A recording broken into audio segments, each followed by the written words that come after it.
दोस्तों आप सभी को नमस्कार, प्रणाम, राधे राधे। दोस्तों आप सब कैसे हैं? बालाजी की कृपा से आप सब ठीक ही होंगे दोस्तों। तो दोस्तों हमारे YouTube चैनल में आप सभी का हार्दिक हार्दिक स्वागत है। तो दोस्तों आज हम वृश्चिक राशि फल के बारे में लेकर आए हैं। वृश्चिक राशि के जो जातक हैं उनकी कुंडली में कुछ ही दिनों में 1 करोड़ की संपत्ति हाथ लगने वाली है दोस्तों। तो दोस्तों ये संपत्ति के लिए आपको कुछ उपाय करनी होगी, जो एकदम सरल उपाय हैं, उनको हम इस वीडियो में बताएंगे। तो दोस्तों शुरुआत करने से पहले जो हमारे चैनल को सब्सक्राइब नहीं किए हैं वो सब्सक्राइब कर लीजिए, लाइक करिए और अधिक से अधिक शेयर करिए दोस्तों, ताकि दूसरों का भी भला हो सके। और कमेंट बॉक्स में जय हनुमान अवश्य लिखें दोस्तों। तो दोस्तों बेल आइकन दबा के सब्सक्राइब कर लीजिए, लाइक करिए और अधिक से अधिक शेयर करिए और कमेंट बॉक्स में जय हनुमान अवश्य लिखें दोस्तों। तो दोस्तों चलिए हम बिना देर की शुरुआत करते हैं। 12 आसान उपाय हम आपको बता रहे हैं, जिन व्यक्तियों को लाख प्रयत्न करने पर भी धन संबंधी परेशानियां दूर नहीं हो रही है, और यदि आप तनाव, परेशानी या आर्थिक समस्याओं का सामना कर रहे हैं तो घबराएं नहीं, यहाँ आपके लिए एकदम सरल उपाय हैं। तो दोस्तों आप अपनी सुविधा से किसी एक को भी अपना सकते हैं।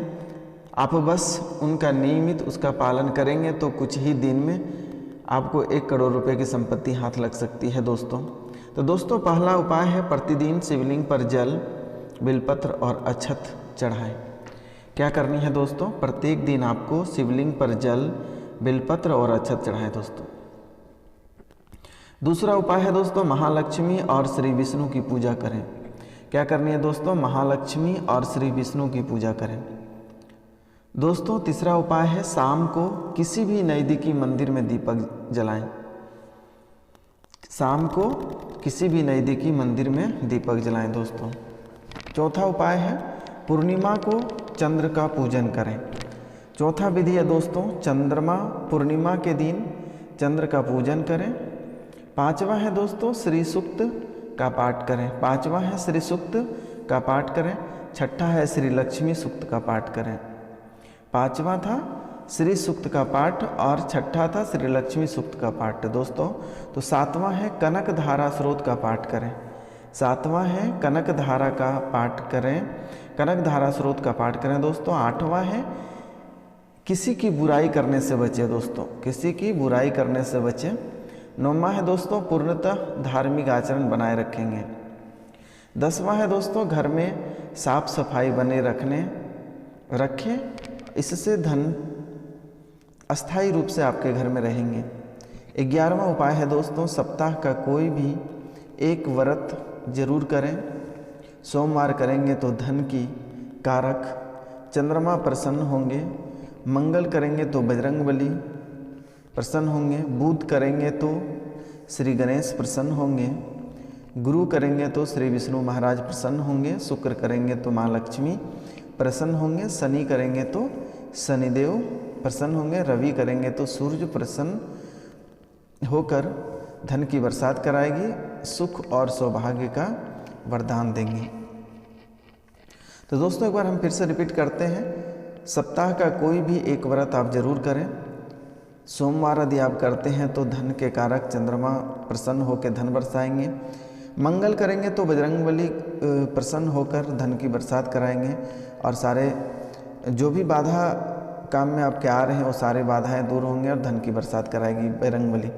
बुधवार यदि करेंगे तो श्री गणेश प्रसन्न होंगे और प्रसन्न होकर धन की बरसात कराएंगे दोस्तों। और गुरु करते हैं तो विष्णु महाराज काफ़ी खुश होते हैं। खुश होने के बाद तो आपको भी पता है, कोई खुश रहते हैं तो वो उनके लिए जान प्राण सब लुटा देते हैं दोस्तों। यदि शुक्र आप करते हैं तो माँ लक्ष्मी की कृपा बरसेगी और धन दौलत की कभी कमी नहीं होगी। शनि करेंगे तो शनि देव खुश रहेंगे, इसमें भी आपको धन दौलत की कमी नहीं होगी दोस्तों। रविवार करेंगे तो सूर्य प्रसन्न होकर धन, सुख और सौभाग्य का वरदान देंगे। 12वां उपाय है दोस्तों, अनामिका अंगुली में सोने, चांदी और तांबे से बनी अंगूठी पहने। 12वां क्या है? अनामिका उंगली में सोने, चांदी और तांबे से बनी अंगूठी पहने दोस्तों। तो दोस्तों और एक काम आपको करनी है, प्रत्येक दिन आपको सूर्य भगवान को अर्घ देना है, और अर्घ सादे पानी से नहीं देनी है। तांबे के लोटे लेनी है और उस लोटे में 1 लोटे जल लेना, उसमें थोड़ी सी कुमकुम मिला लेना या गुड़ मिला लेंगे तो अति सुंदर होगा दोस्तों। और फिर उस जल से अर्घ आपको देना है, जिससे सूर्य भगवान काफ़ी प्रसन्न होते हैं और जो भी आपके बाधाएं रहते हैं जो भी काम में, वो बाधाओं को दूर करती हैं और रास्ता आपका क्लियर करते हैं दोस्तों। लेकिन आपको घबराने की ज़रूरत नहीं है। 1 करोड़ रुपए जो हैं ये आपको अवश्य मिलेंगे, आपके नसीब में लिखे हैं। मैंने पिछले वीडियो में भी बताया था आप लोगों को कि आप 50 करोड़ रुपए की संपत्ति हाथ लगेगी, और ये जो 1 करोड़ की संपत्ति है ये कुछ ही दिनों में लगेंगे, ये ज़्यादा वक्त नहीं लेंगे। मार्च अप्रैल तक में 1 करोड़ रुपए आपको मिलेंगे दोस्तों। एक कहावत है, यदि आपके कुंडली और नसीब में लिख के भेजे हैं तो कोई काट नहीं सकते हैं। एक कहावत है कि एक राजा की 7 बेटियां थीं और राजा एक दिन पूछे बड़ी बेटी से कि बेटा तुम किसके खाते हो? तो बड़ी बेटी बोले पापा मैं आपके खाते हैं। फिर उसने ऐसे करके 6 बेटियां से पूछे तो 6 बेटियां बोले पापा हम आपके खाते हैं। तो फिर अपने प्रजा लोगों से पूछा तो प्रजा लोग भी बोले कि राजा साहब हम तो आपके खाते हैं। तो लास्ट में सबसे छोटी बेटी से पूछे तो छोटी बेटी बोली भगवान का दिया हुआ खाते हैं, भगवान देते हैं तो भगवान का दिया हुआ हम खाते हैं। तो राजा काफ़ी गुस्सा हो गए और होने के बाद सारी बेटियां वो अपने सारी बेटियां का शादी 6 बेटियां का शादी राजा महाराजा के घर में किए और छोटी वाली बेटी जो 7वीं बेटी थी वो लकड़हारा से की, जो लकड़ी काटने वाले होते हैं दोस्तों। तो दोस्तों तो फिर वो लकड़हारा जो थे वो काफ़ी बीमार थे और उन्हीं से कर दिए। तो फिर वो लड़की वहाँ पे लकड़ी चुनती रही और उसको बेच के अपना जीवन यापन कर रही थी। तो फिर बगल में एक नाग देवता रह रहे थे, नाग नागिन। तो फिर जो लकड़ी बेच के जो पैसे बचते थे अपने भोजन पानी भी लाया करती थी और कुछ पैसे बच जाते थे तो नाग के लिए दूध वगैरह लाया करती थी। तो दोस्तों एक दिन नाग को लगा कि अब तो हम बूढ़े हो गए हैं, ये नागमणि यदि इस बच्ची को दे देते हैं तो ये अपना भला कर सकेगी। तो दोस्तों वो नाग क्या कि वो अपनी मनी उस बच्ची को दे दिए और उस बच्ची को दे दिए। तो फिर उसको बेच के वो उसको उपयोग करके वो लड़की काफ़ी अमीर हो गई और अमीर हो जाने के बाद फिर बहुत अमीर हो गई। फिर उसके पिताजी जो थे वो किसी कारणवश काफ़ी गरीब हो गए। तो एक दिन वो धन दौलत बांट रही थी, जहाँ पे वो बांट रही थी वहीं पे उनके पिताजी भी उसी लाइन में खड़े थे। तो बेटी बांटते बांटते अपने पिताजी के पास गए तो बेटी पहचान गई और बेटी बोली कि पिताजी आप यहाँ पे हैं। तो बेटी को लगा, तो दोस्तों बेटी पहचान गई अपने पापा को और फिर उसने बोले पापा आप यहाँ पे हैं। तो फिर बोले हाँ बेटी मेरा राजपाट सारे योद्धाओं ने छीन लिए और हम फकीर हो गए। और उनकी 6 बहन भी उसी लाइन में लगी हुई थी। तो फिर उन सब की भी स्थिति वही थी। तो दोस्तों इसलिए कहावत है कि आस्था पे भरोसा रखिए, भगवान पे भरोसा रखिए।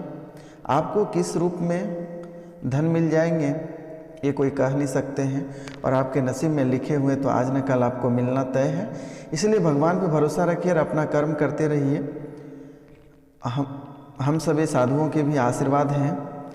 आप लोग जो वृश्चिक राशि के जो जातक हैं उनको आज 50 करोड़ की संपत्ति हाथ लगे, 1 करोड़ की संपत्ति लगे, लेकिन लगेंगे जरूर, ये आपकी कुंडली में लिखे हुए हैं दोस्तों। तो अपना कर्तव्य करते रहिए, अपना कर्तव्य से आपको पीछे नहीं हटनी है। आप अपना कर्तव्य जारी रखिए, लेकिन वो जो धन है वो किसी न किसी रूप में आप तक आएंगे, ये हमारी गारंटी है। ये हमारी गारंटी है कि किसी न किसी रूप में आप तक चल के आएंगे दोस्तों। तो इसलिए भगवान और आस्था पे भरोसा रखिए और मेरे द्वारा जो विधि बताए गए हैं उनको आप करते रहिए दोस्तों। तो बस आज इतना ही। नमस्कार, प्रणाम, राधे राधे।